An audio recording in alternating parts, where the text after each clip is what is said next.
Welcome to Maintenance Tip Monday. Just another reason to look forward to Monday. We're going to be showing you some maintenance tips on the AIRTOWER rotary screw air compressor. But first, every one of these compressors ships with a manual.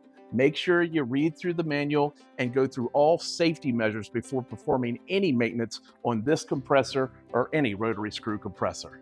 Today, we're going to go over the filters of the AIRTOWER rotary screw air compressor. Now, I have to remove the cover to get to two filters, but before I do that, I wanted to show there is a filter mat on the outside of this screw compressor. And all you have to do is remove it from the outside of the cover. You can vacuum this and you can wash it up to 5 times with soap and water. After that, you need to replace the entire filter mat. The purpose of this filter mat, if you have a dusty environment, it prevents dust from getting inside the compressor.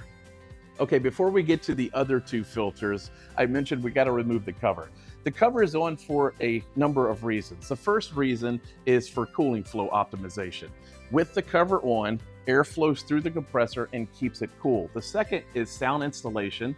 Third would be to keep us from putting our hands in live equipment.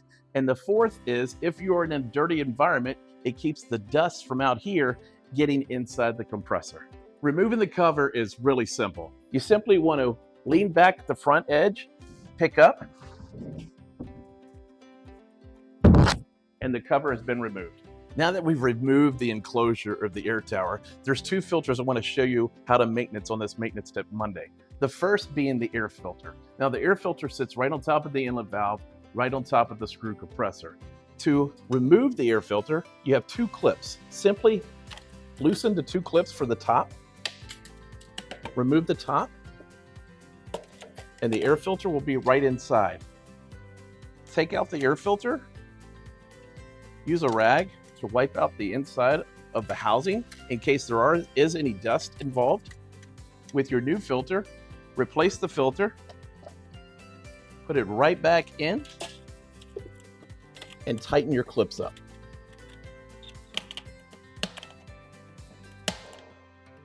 The second filter that I want to show you on this Maintenance Tip Monday is the oil filter. It's a standard screw-on oil filter. Now, it's probably going to be a little tighter than hand tight, so you're probably going to have a strap wrench, but simply remove the filter by turning it clockwise. Now, you could lose a little bit of oil here, so I like to have a rag available to catch any of the oil. Once you have the oil filter removed, simply wipe the housing down with the rag. Make sure you put oil on your gasket of your new oil filter and simply screw it on clockwise. Before working on any compressor, especially this compressor now that we're showing you the maintenance tips, make sure the compressor is off and disconnect it from power. Make sure you follow all safety measures prior to performing any maintenance on this compressor.